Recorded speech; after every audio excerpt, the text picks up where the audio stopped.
बघतोय सह्याद्रीवरती अमित शहा हे पोहोचलेले आहेत आणि महायुतीसाठीचा एक महत्त्वाचा जो फॉर्म्युला आहे तो आजच ठरणार आहे आणि त्याची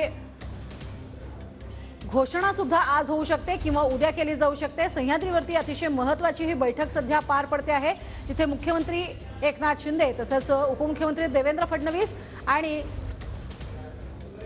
स्वतः अजित पवार हे देखील उपस्थित आहेत। तर अधिक माहिती घेऊयात आमचे प्रतिनिधी विनायक डावरुंग यांच्याकडून। विनायक, काय अधिक माहिती या संदर्भातली?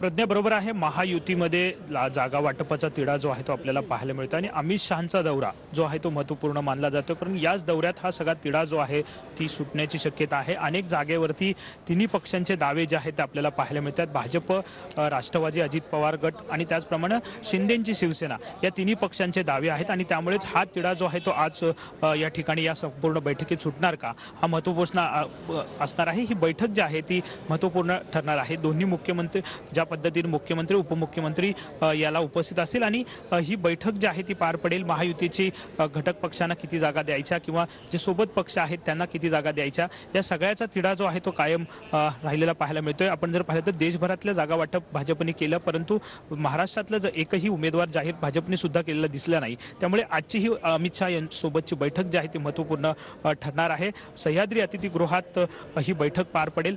साहजिकच आहे, आपण जर पाहिलं तर महाराष्ट्रामध्ये मागच्या वेळी 23 खासदार जे आहेत ते भाजपचे होते आणि आता मात्र भाजप सुद्धा अधिक जागा ज्या आहेत त्या उमेदवार देण्याच्या तयारीत आहे। अनेक जागांवरती तिढा कायम आहे। स्थानिक पातळीवरती संघर्ष जो आहे तो मोठ्या प्रमाणात आपल्याला पाहायला मिळतोय। आपण उदाहरणार्थ जर पाहिलं तर रत्नागिरी, सिंधुदुर्गमध्ये आपण जर पाहिलं तर शिवसेना आणि भाजप विरुद्ध असा संघर्ष आहे। अशाच बऱ्याचशा जागा आहेत, या जागांवरती हा संघर्ष आपल्याला पाहायला मिळतोय आणि हा संघर्ष कसा तिढा सोडवायचा।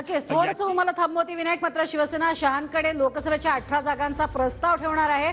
आताची महत्त्वाची बातमी, शिवसेनेला 15 जागा मिळणार असाही शिंदेंच्या सूत्रांचा दावा आहे। मात्र शिवसेना ही मात्र शहांकडे 18 जागांचा प्रस्ताव ठेवणार आहे, कारण अर्थातच विनिंग सीट्स आहेत आणि त्यामुळे या 18 जागांचा प्रस्ताव हा शिंदेंच्या वतीनं असणार आहे।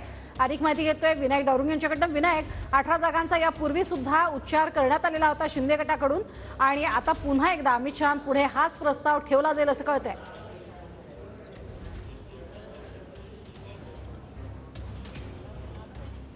प्रज्ञा बरोबर आहे, हे दोन्ही जे सोबतचे महायुतीतले पक्ष आहेत ते आपापले दावे जे आहेत ते करता यांना पाहायला मिळत आहेत। शिंदेच्या शिवसेनेकडून 22 जागा हव्यात असं म्हटलं गेलेलं होतं, परंतु 18 ज्या विनिंग सीट आहेत त्यांचा प्रस्ताव जो आहे तो ठेवला जाईल अशी माहिती सध्या मिळते। तर दुसरीकडे अजित पवार गटाकडून वेगवेगळ्या प्रतिक्रिया आलेल्या 10 ते 12 जागा ज्या आहेत ते त्यांना सुद्धा हव्यात असंही त्यांनी आग्रह जो आहे तो धरलेला पाहायला मिळतोय। त्यामुळे हा संपूर्ण तिढा जो आहे तो अमित शहा यांच्या दरबारात आज सुटतो का? सह्याद्री अतिथीगृहात ही बैठक जी आहे ती थोड्या वेळात या ठिकाणी सुरू होईल। त्यामुळे आणि प्रत्येक अपडेट तुमच्याकडनं घेत राहणारच आहोत। तुर्तास धन्यवाद या संपूर्ण माहितीसाठी।